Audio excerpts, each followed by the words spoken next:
coba dulu sekali ya, ini kan nggak terlalu beda. Bismillahirrahmanirrahim.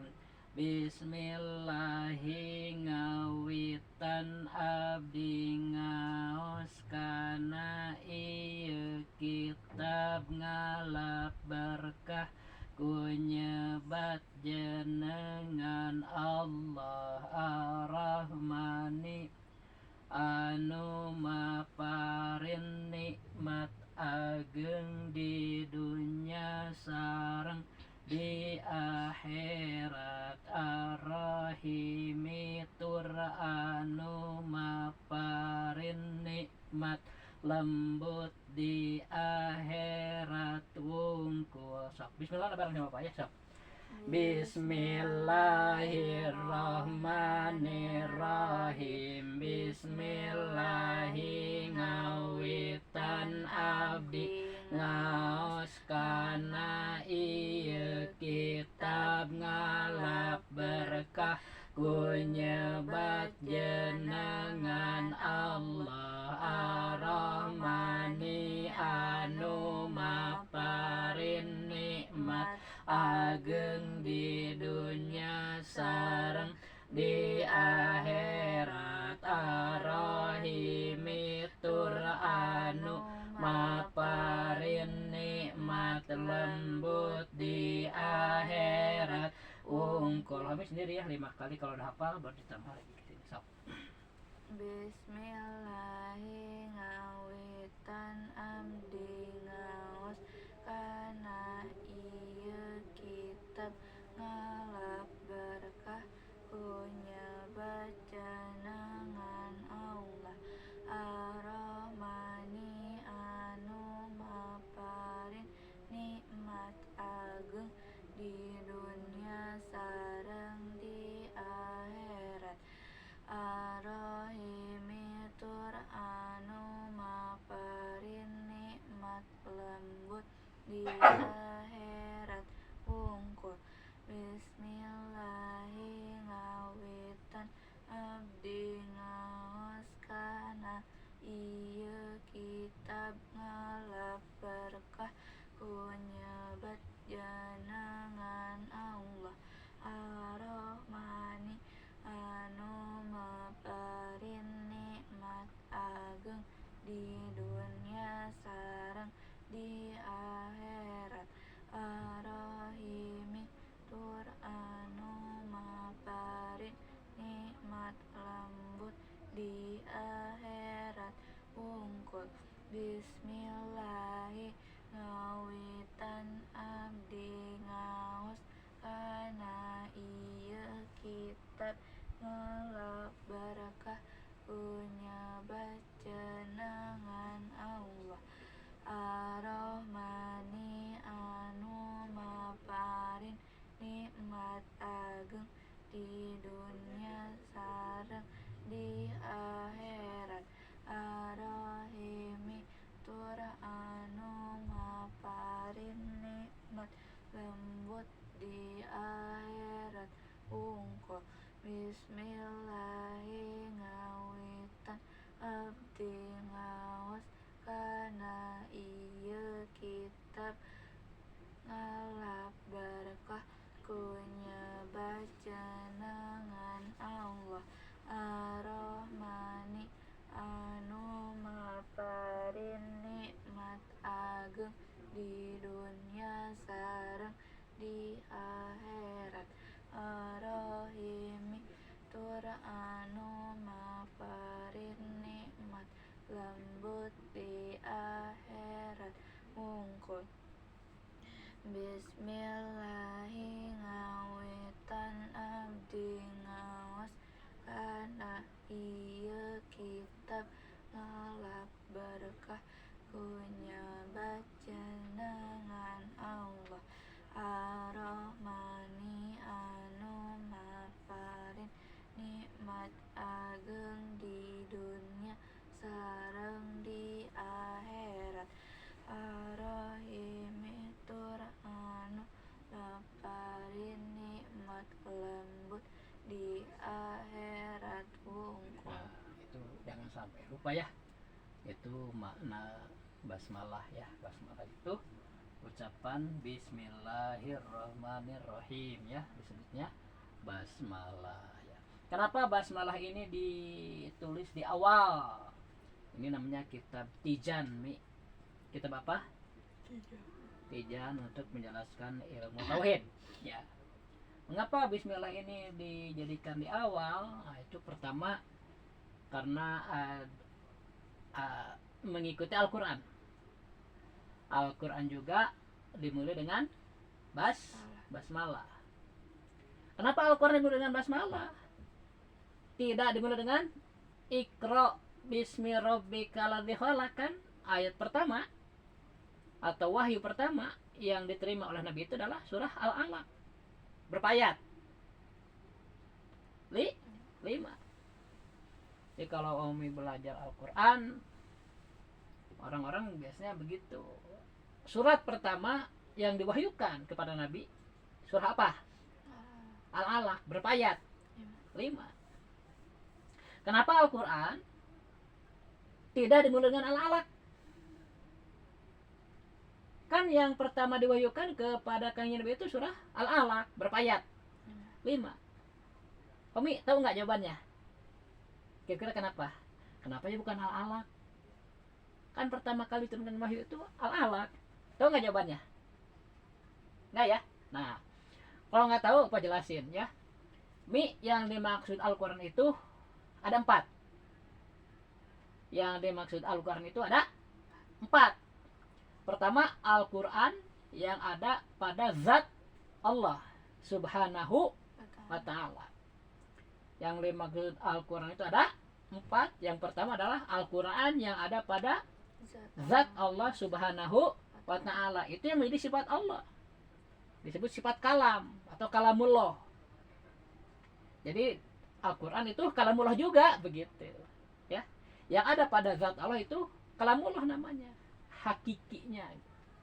Nah, Al-Quran yang ada pada zat Allah ya, yang disebut kalamullah itu bukan aksara, bukan juga suara, tidak berawal dan tidak akan pernah berakhir, sama dengan zat Allah.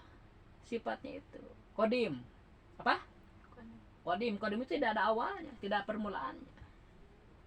Sekali lagi, Mi, kenapa Al-Quran dimulai dengan basmalah, tidak dengan surah Al-Alaq yang berapa ayat? Kenapa coba? Jawabannya kenapa? Belum selesai apa berarti ya? Jadi tadi kan Bapak jelaskan yang dimaksud Al-Quran itu ada berapa? 4. Ada 4. Nah, ini harus kamu hafal. Setelah itu kamu menerangkan Al-Quran gitu. Bisa teman-temanmu ada yang ngobrol tentang Al-Quran, nah kamu bisa masuk, dengar nih, yang dimaksud Al-Quran itu ada 4. Ya, pertama Al-Quran yang ada pada zat Allah, yaitu kalamullah. Itu mah bersifat qadim, tidak berawal, bukan suara, bukan juga aksara. Tidak berawal, tidak berakhir, bukan suara, bukan aksara.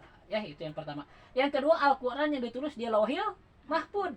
Jadi Allah membuat makhluk raksasa namanya Lauhil Mahfuz. Fungsinya sebagai whiteboard raksasa. Kan Allah itu, Mi, misalnya begini ya. Kamu sebelum lahir itu pantas lahir di Amerika, lahir di Eropa, atau di Indonesia. Ya. Oleh Allah ditetapkan kamu itu harus lahir di Indonesia. Nah, ketetapan ini disebut kodo. Apa? Kodo. Jadi Allah itu kan memilih ya, kumaha Allah gitu. Allah terserah. Tapi Allah mau memilih itu nggak pakai pikiran gitu, nggak kayak kita. Allah nggak perlu itu. Cuma Allah bukan memilih itu, maksudnya mengkhususkan, menetapkan ya. Nah, secara logika kamu itu mungkin aja lahir di Amerika atau di Afrika atau di Filipina, banyak negara kan. Tetapi ku Allah ditentukan satu saja, yaitu di Indonesia. Nah, ketetapan Allah itu menentukannya itu disebut apa? Kodo. Nah, kodo ini, Mi, ada yang ada pada zat Allah, yang kedua ditulis di Lauhil Mahfuz. Jadi kode juga ada dua, ada kode yang ada pada zat Allah dan ada kode yang ditulis di Lauhil Mahfud. Nah di Lauhil Mahfud itu Mi, karena ditulis bisa dibaca itu. Bisa dibaca, ada tulisannya. Kalau dibaca ada suaranya. Ya. Dan beda dengan yang ada pada dat Allah. Yang ada pada dat Allah itu bukan suara, bukan aksara. Tapi yang ditulis di Lauhil Mahfud ada suaranya. Ada tulisannya gitu. Nah di situ ditulis Mi, di Lauhil Mahfud itu semua ketetapan Allah.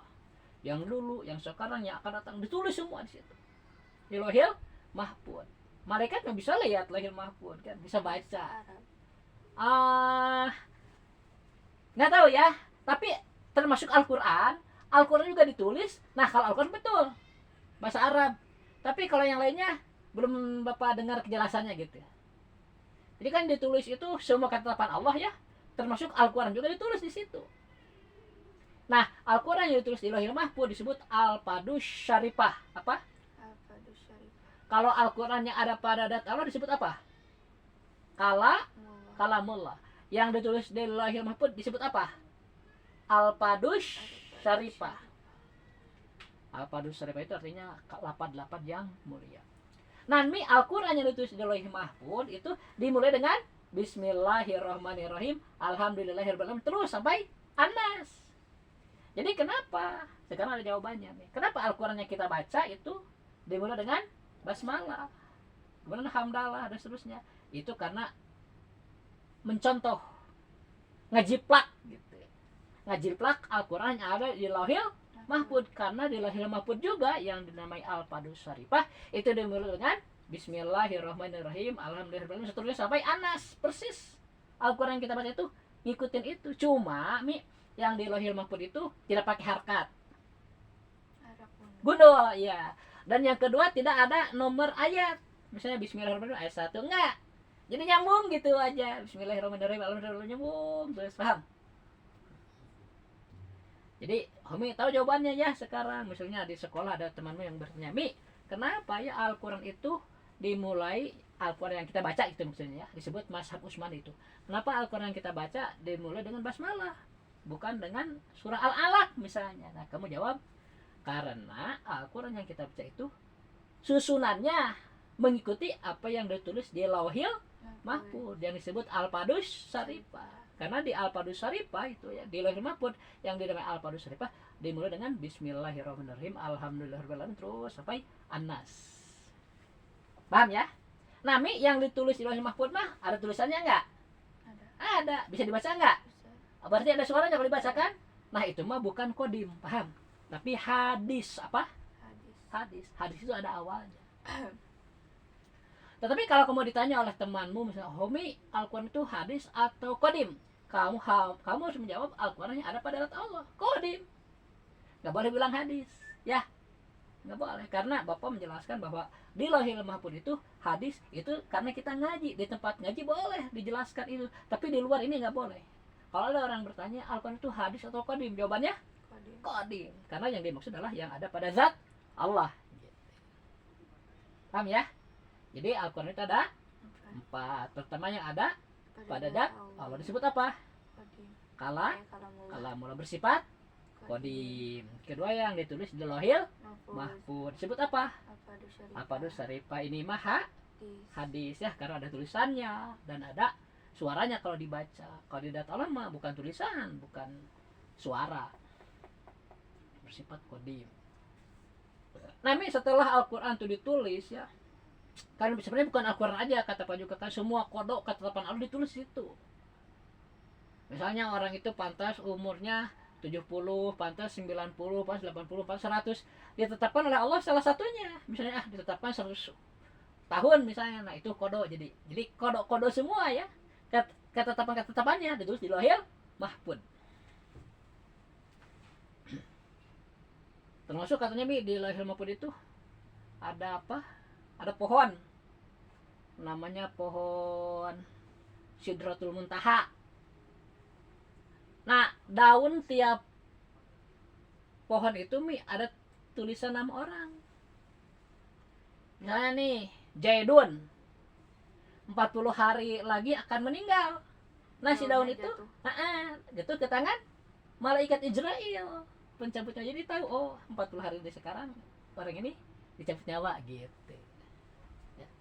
Makanya kata sebagian ulama yang sudah jero ilmunya gitu, jadi ketika daun itu jatuh, orang yang namanya tertulis itu tuh bergetar hatinya temi dagdug gitu tagiwur, dan badannya menggigil. Tapi itu harus setelah sholat asar terasanya, itu tanda bahwa dia 40 hari kemudian akan meninggal. Ngadeg-deg gitu menggigil.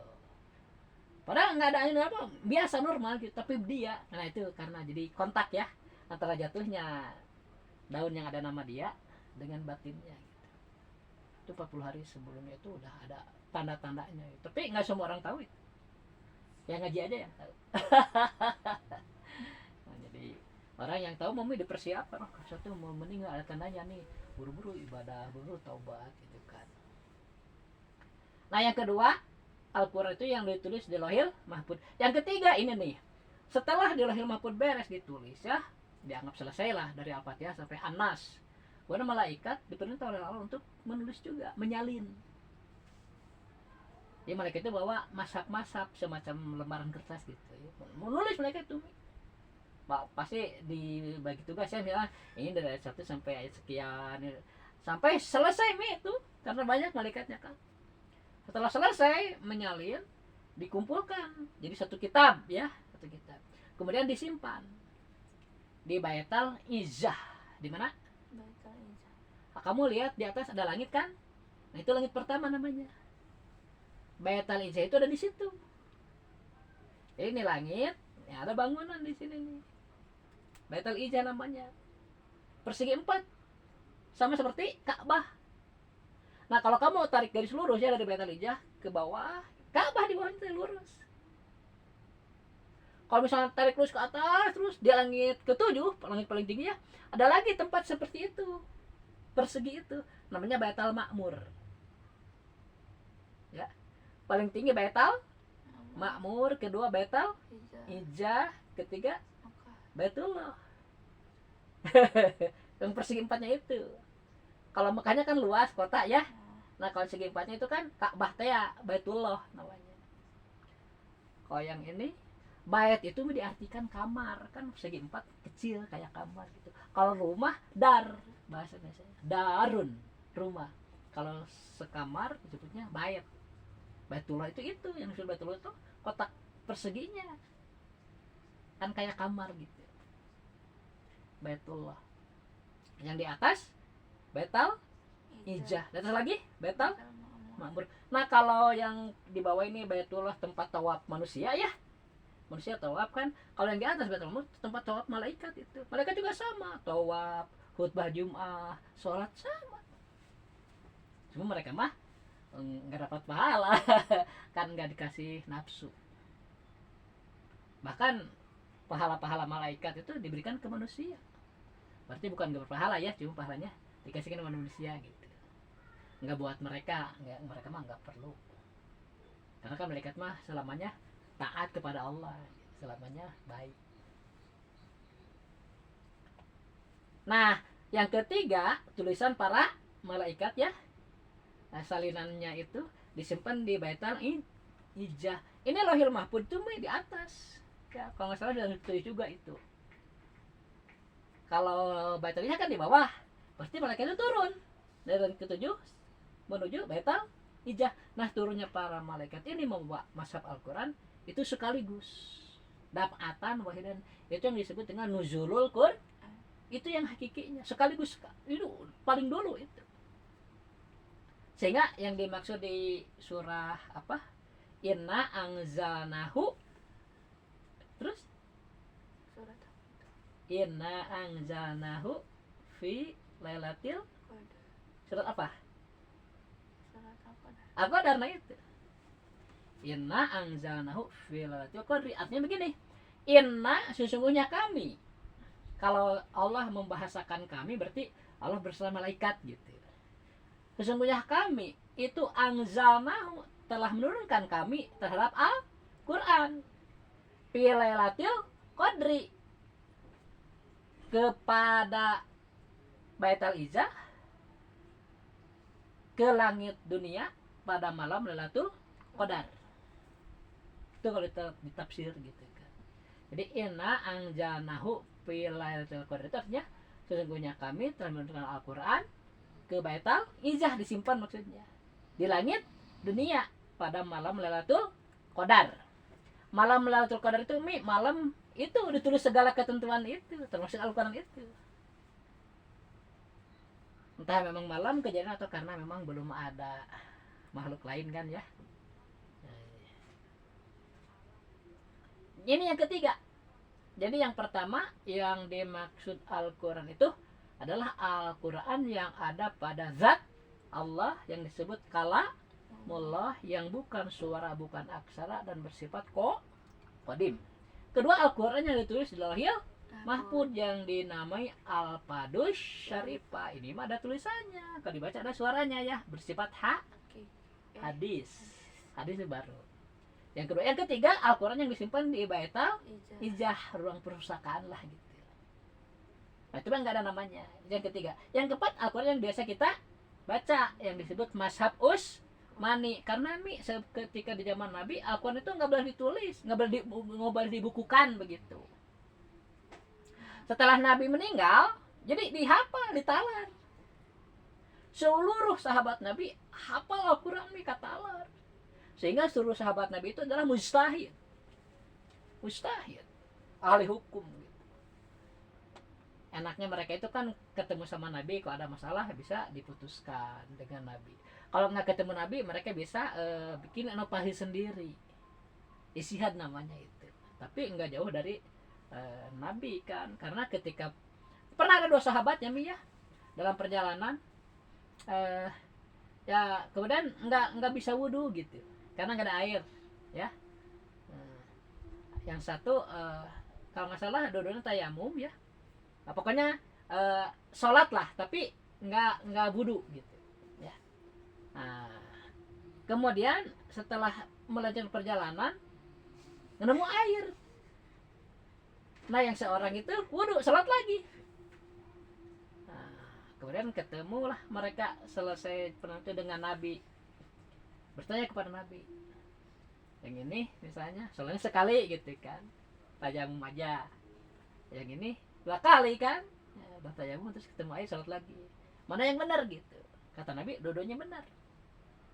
Bahasa sahabat mujtahid, tetapi yang sholat lagi dapat 2 pahala, yang itu dapat 1. Jadi enggak dosa kalau ijtihad ya. Jadi kalau Homi ditanya siapa sih yang jadi mujtahid, yang pertama itu sahabat Nabi, seluruhnya mujtahid. Karena kata Nabi, ashabi kanujum, sahabat-sahabatku itu seperti bintang di langit. Bi ayyihim ihtadaitum ihtadaitum, kepada siapapun engkau mengikuti engkau akan dapat hidayah gitu.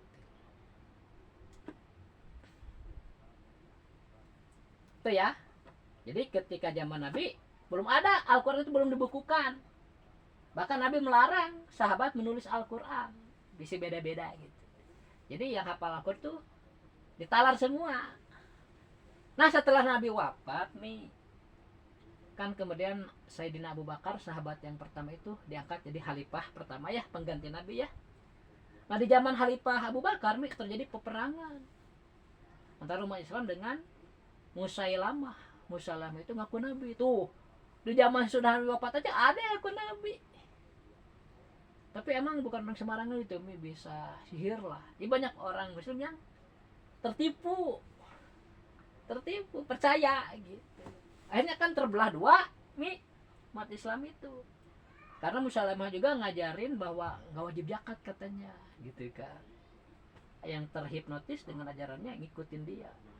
Nah, oleh Abu Bakar tetap diperintahkan taubat nih, harus bertaubat, harus zakat lagi, nggak mau, malah ngajak perang. Akhirnya perang kan. Nah, ini kelompok sahabat dipimpin Abu Bakar sama Musailamah. Wah, perangnya memang Islam menang ya. Musailamah kalah, mati. Tapi umat Islami yang ikut sama Abu Bakar tuh banyak yang hafal Al-Quran meninggal. Setelah selesai perang, Sayyidina Umar ya, sahabat kedua ya, berpikir ini orang yang hafal Al-Quran pada meninggal. Yang hidup pun sekarang lama-lama pasti meninggal ya. bagaimana Al-Quran gitu, nanti kalau orangnya hafal meninggal semua, wah Al-Quran pasti hilang gitu kan. Cerdas nih Sayyidina Umar, dipikir-pikir kemudian wah harus dibukukan nih, timbul ide ya. Nah, ide itu kan nggak dicontohkan Nabi ya.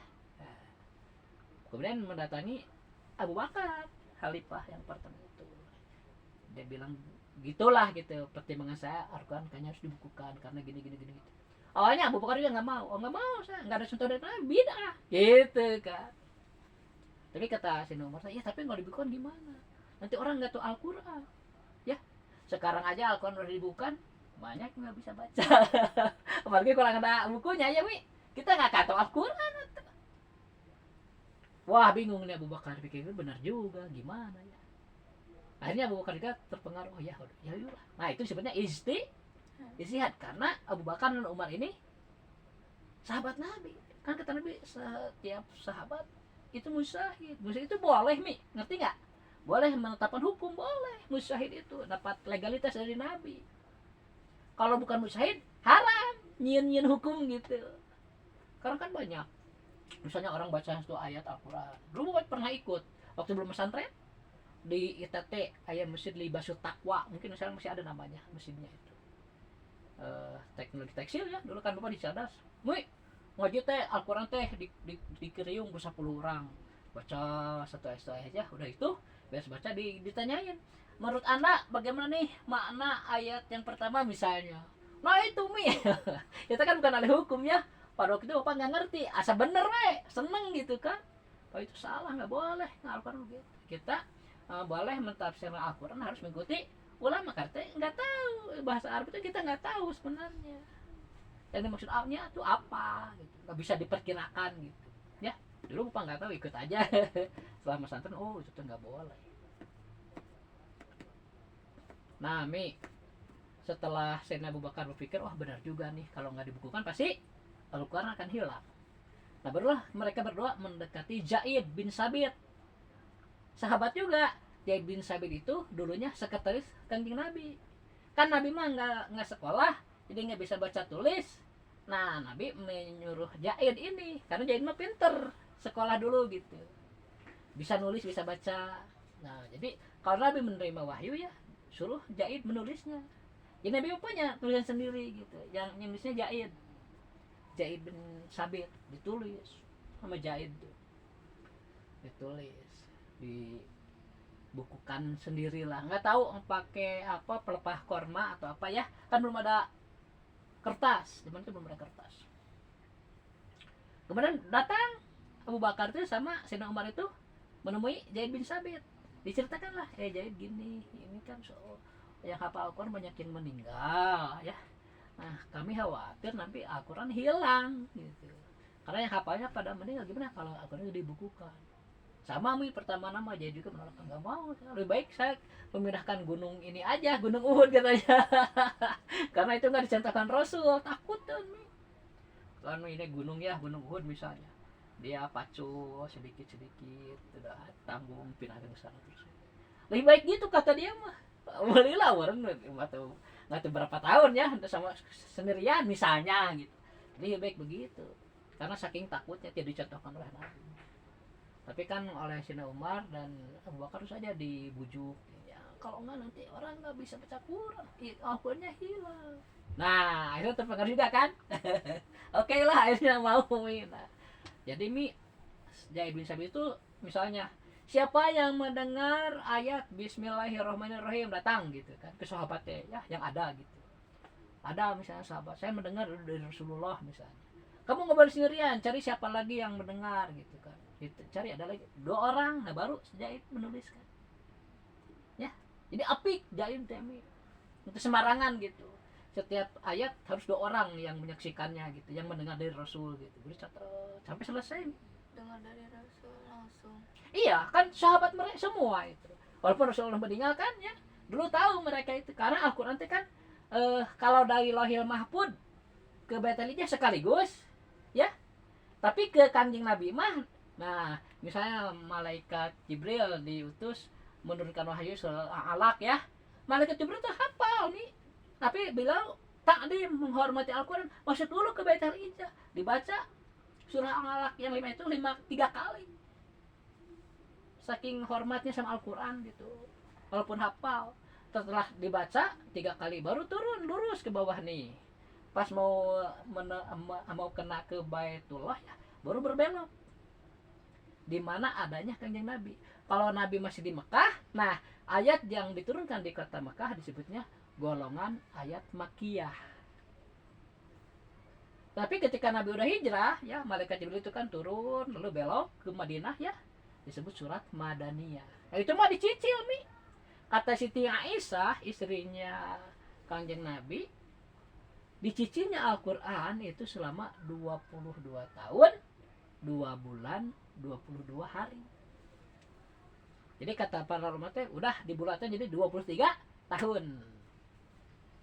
Biar gak ribet gitu ya. Tapi yang tepat menurut Siti Aisyah 22 tahun 2 bulan 22 hari.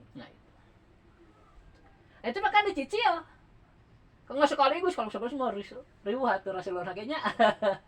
Misal ada kejadian turun ayat, nah gitu, ada sahabat yang mendengar, nah itu ini lapor ke Zaid bin Sabit, saya mendengar nih ayat ini turun ketika di gitu, disebut nuzulul Quran kan, asbabun nuzul disebutnya ya, sebab-sebab turunnya Al-Quran kan. Al-Quran itu begitu Mi, kita ada kejadian Rasulullah perlu jawaban langsung turun ayat gitu kan. Kayak ini orang Baduy katanya, orang kampungnya ya, orang kampung di Arab datang ke Nabi ini, ya Muhammad, bagaimana sifat-sifat Tuhan kamu itu, coba ceritakan kepada kami gitu. Sip lana robbaka, kamu tuh kan mengajarkan agama baru, Tuhan kamu itu seperti apa sih gitu kan, nanya nih sahabat, orang-orang Baduy itu.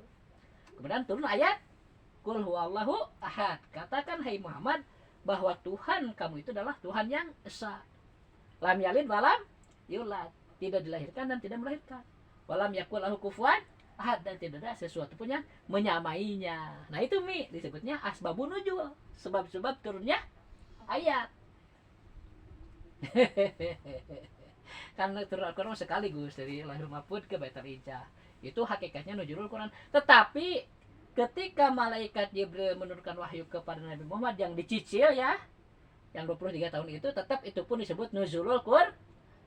Cuma nuzulul Quran dari malaikat ke Nabi mah 23 tahun dicicil, dituntut. Kalau dari Baitul Izzah ke kalau dari lahir mahfud ke Baitul Izzah mah sekaligus, daf'atan wahidatan.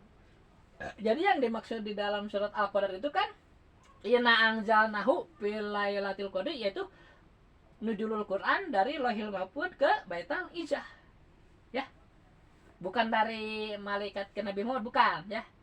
Nah, walaupun itu pun disebut nuzulul Quran sama, katakanlah misalnya dari Lauhil Mahfuz ke Baitul Izzah mah nuzulul Quran yang pertama ya, dari malaikat atau di Baitul Izzah ke Nabi Muhammad itu nuzulul Quran yang kedua. Nah yang dimaksud dalam surah Al-Qadar adalah nuzulul Quran yang pertama, paham? Jadi yang dimaksud Al-Quran ada 4. Paham ya? Nah, mengapa sampai ke sini Bapak mengajarkan tadi masalahnya ini? Kenapa kok di kitab ini dimulai dengan Bismillah? Kenapa? Jawabannya gimana? Karena Mengikuti Al-Quran. Nah, Al-Quran juga dimulai dengan Bismillah. Itu yang pertama. Yang kedua, karena mengamalkan hadis. Mengamalkan hadis. kata Nabi, kulu amrin ribalin la yubda'u fihi bi bismillahirrahmanirrahim fafakto. Kata Nabi, setiap pekerjaan bagus, setiap pekerjaan yang baik menurut agama ya, yang tidak dimulai dengan membaca bismillahirrahmanirrahim, maka pekerjaan itu kurang berkahnya gitu. Makanya di sini ditulis nih, agar ini dapat berkah gitu. Kan ngaji teh bagus, dimulai dengan basmalah, tambah berkah gitu, tambah bagus gitu. Paham ya? Jadi kenapa di sini ditulis bismillah di awal? Pertama mengikuti Al-Quran, kedua mengamalkan hadis. Paham? Akhirul kalam, assalamualaikum warahmatullahi wabarakatuh.